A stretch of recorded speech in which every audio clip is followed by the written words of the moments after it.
क्या कभी आपने सोचा है, जब किसी अपने पर शक हो जाए तो दिल किस पर भरोसा करे, रिश्तों पर या सबूतों पर?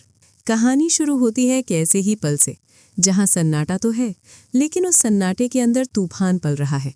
रात गहरी हो चुकी है, कमरे में हल्की पीली रोशनी जल रही है और अनिल का मोबाइल टेबल पर पड़ा हुआ लगातार चमक रहा है। मोबाइल स्क्रीन पर एक ही नाम बार बार उभर रहा है, गुलाब सिंह। मोबाइल पर दर्जनों मिस्ड कॉल्स देखकर सूरज, ईशा और अरविंद जी के चेहरों का रंग उड़ जाता है। कमरे में एक अजीब सी बेचैनी फैल जाती है। सूरज मोबाइल उठाकर स्क्रीन को घूरता रह जाता है। उसके दिमाग में सवालों का बवंडर चलने लगता है। सूरज गुस्से से कांपती आवाज़ में कहता है, ये नहीं हो सकता, बाऊजी ऐसा नहीं कर सकते। अरविंद जी उसे शांत करने की कोशिश करते हैं। वो धीरे से कहते हैं, बेटा, पहले सच जान लेते हैं, गुस्से में फैसला लेना ठीक नहीं। लेकिन सूरज के अंदर का ज्वालामुखी फूटने को तैयार है। ईशा भी डर और उलझन के बीच खड़ी है। आखिर तीनों फैसला करते हैं कि सच जानने के लिए उन्हें तुरंत गुलाब हवेली जाना होगा। तीनों जल्दबाजी में कार लेकर हवेली की तरफ निकल पड़ते हैं। रास्ते भर कार के अंदर खामोशी छाई रहती है। सिर्फ गाड़ी की आवाज़ और उनके तेज धड़कते दिल सुनाई दे रहे होते हैं। तीनों के मन में एक ही सवाल घूम रहा है, क्या सच में गुलाब सिंह इसके पीछे हो सकते हैं? लेकिन उन्हें अंदाज़ा भी नहीं होता कि हवेली के अंदर इस समय कैसी जंग चल रही है। उधर हवेली के अंदर माहौल पूरी तरह बदल चुका है। गुलाब सिंह के चेहरे पर गुस्से और दर्द का मिश्रण साफ नजर आ रहा है। उनके सामने एक आदमी बंधा हुआ खड़ा है, वही आदमी जिसने न्यूज़ चैनल वालों को ईशा का वीडियो दिया था। गुलाब सिंह की आंखों में आग जल रही होती है। वो उस आदमी के सिर पर बंदूक तान देते हैं और गरजते हुए कहते हैं, सच बोल, किसने भेजा तुझे? अगर झूठ बोला तो आज तेरा नामो निशान मिटा दूंगा। मौत को सामने देखकर वो आदमी कांपने लगता है। उसके माथे पर पसीने की बूंदें चमकने लगती हैं। वो हाथ जोड़कर रोने लगता है और कहता है, साहब, मुझे मत मारिए, ये सब बंधिया मैडम ने करवाया था। उन्होंने मुझे लाखों रुपए दिए थे। ये सुनते ही गुलाब सिंह के पैरों तले ज़मीन खिसक जाती है। उन्हें अपनी ही पत्नी पर यकीन नहीं होता। वो तुरंत सीसीटीवी फुटेज निकलवाते हैं। फुटेज देखकर उनकी सांसें थम जाती हैं। स्क्रीन पर साफ दिखाई देता है कि बंधिया उसी आदमी को पैसे दे रही है और ईशा का वीडियो वायरल करने की साजिश रच रही है। अपनी ही पत्नी का ये चेहरा देखकर गुलाब सिंह का दिल टूट जाता है। उनकी आंखों में दर्द और गुस्से का तूफान उमड़ पड़ता है। वो बिना वक्त गवाए बंधिया के कमरे की तरफ दौड़ पड़ते हैं। कमरे में बंधिया आराम से बैठी होती है। उसे जरा भी अंदाज़ा नहीं होता कि अब सच्चाई सामने आ चुकी है। गुलाब सिंह कमरे में घुसते ही चिल्लाते हैं, मैंने तुम्हें रानी बनाकर रखा और तुमने मेरी बेटी की इज्जत नीलाम कर दी। बंधिया पहले तो मासूम बनने की कोशिश करती है, वो साफ इनकार कर देती है। लेकिन जैसे ही गुलाब सिंह उसके सामने सीसीटीवी फुटेज दिखाते हैं, बंधिया का असली चेहरा सामने आ जाता है। वो ज़ोर से हंसने लगती है। वो कहती है, हाँ, किया मैंने, क्योंकि मुझे नफरत है तुम्हारी उस बेटी से। गुलाब सिंह का गुस्सा काबू से बाहर हो जाता है। वो उसे थप्पड़ मारने के लिए हाथ उठाते हैं, लेकिन बंधिया पहले से तैयार होती है।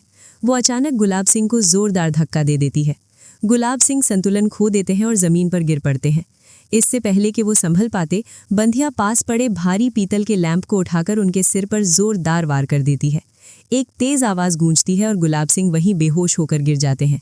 उनके सिर से खून बहने लगता है। बंधिया घबरा जाती है।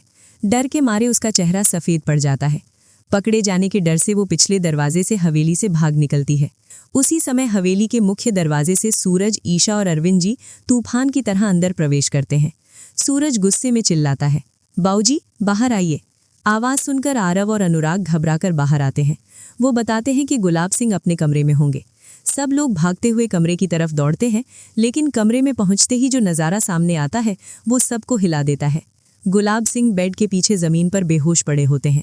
उनके सिर से खून बह रहा होता है और पास में खून से सना हुआ लैंप पड़ा होता है। ये दृश्य देखकर ईशा की चीख निकल जाती है। वो रोते हुए अपने पिता के पास बैठ जाती है। सूरज भी पूरी तरह स्तब्ध रह जाता है। आरव और अनुराग तुरंत गुलाब सिंह को हॉस्पिटल लेकर निकल जाते हैं। लेकिन अब सबसे बड़ा सवाल सामने खड़ा होता है कि ये हमला किसने किया और बंधिया अचानक गायब क्यों है। सूरज और ईशा उलझन और डर के बीच अपने घर लौट आते हैं। दोनों के मन में शक और डर का तूफान चल रहा होता है। उन्हें समझ नहीं आता कि उनका असली दुश्मन कौन है। अगले दिन महाशिवरात्रि का पावन पर्व आता है। पूरा शहर हर हर महादेव के नारों से गूंज रहा होता है। मंदिरों में भीड़ लगी होती है। भक्त भगवान शिव की आराधना में डूबे होते हैं। मन की शांति पाने के लिए सूरज और ईशा मंदिर जाते हैं। मंदिर के अंदर घंटियों की आवाज गूंज रही होती है। धूप और अगरबत्ती की खुशबू वातावरण को पवित्र बना रही होती है। ईशा शिवलिंग पर जल चढ़ाती है और आंखें बंद करके प्रार्थना करती है। वो धीमी आवाज में कहती है, हे भोलेनाथ, हमारे परिवार के पीछे पड़े दुश्मन का सच सामने ला दीजिए।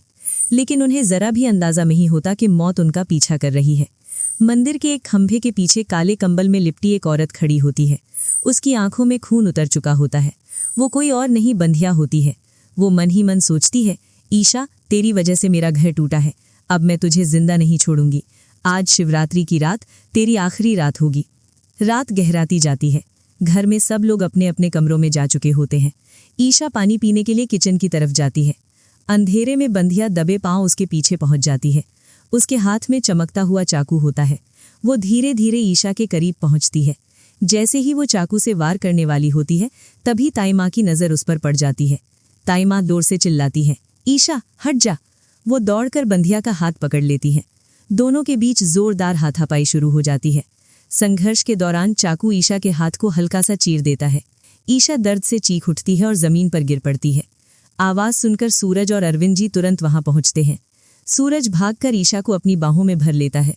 उधर ताई माँ हमलावर को कसकर पकड़ लेती है। जैसे ही उस औरत के चेहरे से कंबल हटाया जाता है, सबके होश उड़ जाते हैं। वो बंधिया होती है। अब सूरज के सामने पूरी कहानी शीशे की तरह साफ हो जाती है। गुलाब सिंह पर हमला, ईशा का वीडियो वायरल होना और अब ये जानलेवा हमला, इन सब के पीछे सिर्फ और सिर्फ बंधिया का ही हाथ था। घर में सन्नाटा छा जाता है। ताई माँ ईशा को संभालते हुए रोने लगती हैं। उन्होंने अपनी बहू की जान बचाकर साबित कर दिया होता है कि उनका प्यार सच्चा है। लेकिन कहानी यहीं खत्म नहीं होती। अब सबकी नज़रें हॉस्पिटल में जिंदगी और मौत के बीच जूझ रहे गुलाब सिंह पर टिकी हैं। क्या वो बच पाएंगे? और अगर बच गए तो क्या अपने ही घर में हुए इस विश्वासघात को सह पाएंगे? क्या सूरज बंधिया को उसके गुनाहों की सजा दिला पाएगा, या फिर इस परिवार की किस्मत में अभी और तूफान बाकी हैं? ये जानने के लिए कहानी का अगला मोड़ बेहद रोमांचक होने वाला है।